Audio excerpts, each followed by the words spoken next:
আসসালামু আলাইকুম ওয়া রাহমাতুল্লাহি ওয়া বারাকাতুহু। সুপ্রিয় দর্শক শ্রোতা এবং আমার শিক্ষার্থী ভাই ও বোনেরা, আজকে আমরা শিখব প্রেজেন্ট পারফেক্ট টেন্স। গত ক্লাসগুলো যারা দেখেছেন তারা অবশ্যই শিখেছেন, আর তাদের জন্যই আজকের এই ভিডিও। যারা দেখেননি তারা গত ক্লাসগুলো দেখে নেবেন। গত ক্লাসগুলো না দেখলে আজকের ক্লাসটা বুঝতে পারবেন না। প্রেজেন্ট পারফেক্ট টেন্স আমরা ধারাবাহিকতা বজায় রাখতে প্রেজেন্ট পারফেক্ট টেন্সটা আজকে আলোচনা করব। প্রেজেন্ট টেন্সের মধ্যে প্রেজেন্ট ইনডেফিনিট টেন্স এবং প্রেজেন্ট কন্টিনিউয়াস টেন্স, এরপরে আজকে আমরা শিখতেছি present perfect tense.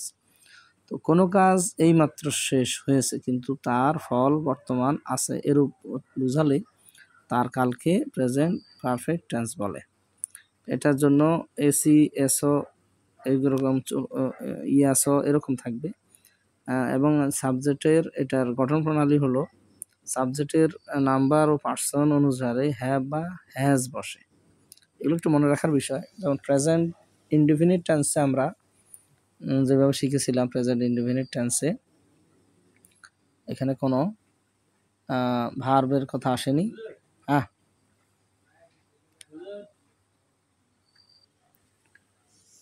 Present continuous টেন্সে আমরা এম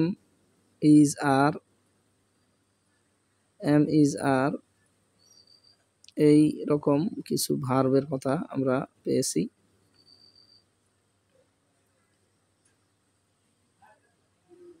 এম ইজ আর, এই যে এখানে। ঠিক এখন প্রেজেন্ট পারফেক্টের বেলায় আমরা হ্যাভ এবং হ্যাজ পাচ্ছি। হ্যাভ বা হ্যাজ এটা প্রেজেন্ট পারফেক্টের চিহ্ন। এটা খুব ভালো করে বুঝে নিতে হবে। তাহলে আমরা আমি করেছি, আই হ্যাভ ডান, আমি করেছি, কিন্তু এখানে মানে কাজটা শেষ হয় নাই। আই ডান এরকম হয়নি। আই গট মানে এরকম বিষয়টা হলো শেষ করেনি। শেষ করলে ফার্স্ট পার্টিসিপল হবে। তো এখানে I have done, I have gone, I has done, I has gone. আমি ব্যক্তি ফার্স্ট পার্সন হলে আই হ্যাভ ডান। এরপরে যদি সেকেন্ড পার্সন হয় ইউ হ্যাজ গন বা ডান। আর থার্ড পার্সন হলে হি হ্যাজ ডান, এরকম হবে। এখন এখানে আবার কয়েকটা নোট দেওয়া হয়েছে। এক নম্বরের বাংলা ক্রিয়াপদের শেষে ইয়াসি, ইয়াসো, ইয়াসে ইত্যাদি থাকা সত্ত্বেও অতীতকালের নির্দিষ্ট সময়ের উল্লেখ থাকলে ভার্বের পারফেক্ট টেন্স হয়। প্রেজেন্ট পারফেক্ট টেন্স না হয়ে ফার্স্ট ইনডেফিনিট টেন্স হয়।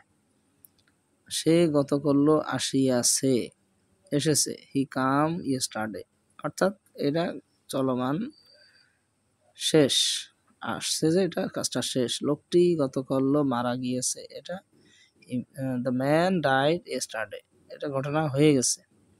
তাহলে কিন্তু খবরটা এখন পাওয়াতে এটা প্রেজেন্ট টেন্সের মধ্যে আলোচনা হচ্ছে, প্রেজেন্ট পারফেক্ট টেন্স আলোচনা হচ্ছে, কিন্তু এটা প্রেজেন্ট পারফেক্ট টেন্স না হয়ে এটা প্রেজেন্ট ফার্স্ট ইনডেফিনিট টেন্সে।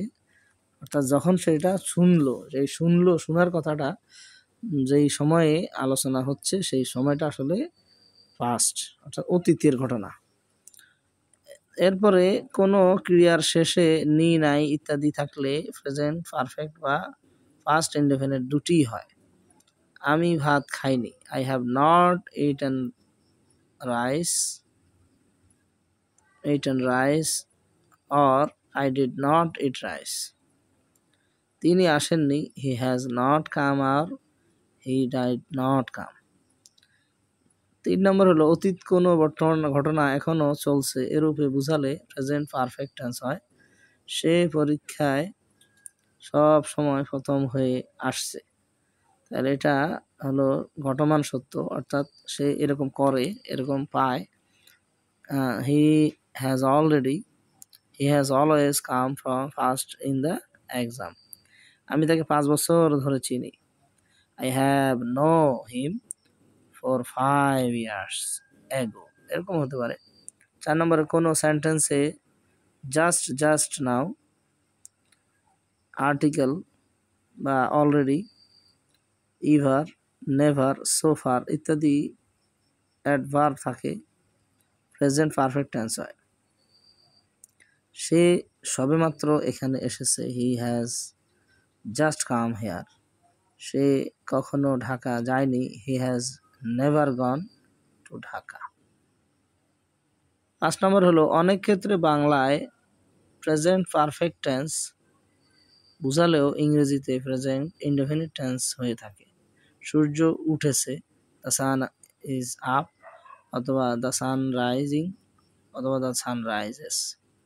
সেদিন চলে গেছে, দোজ ডেজ আর গন। সেদিন চলে গেছে অর্থাৎ সেই দিন আর এখন নাই।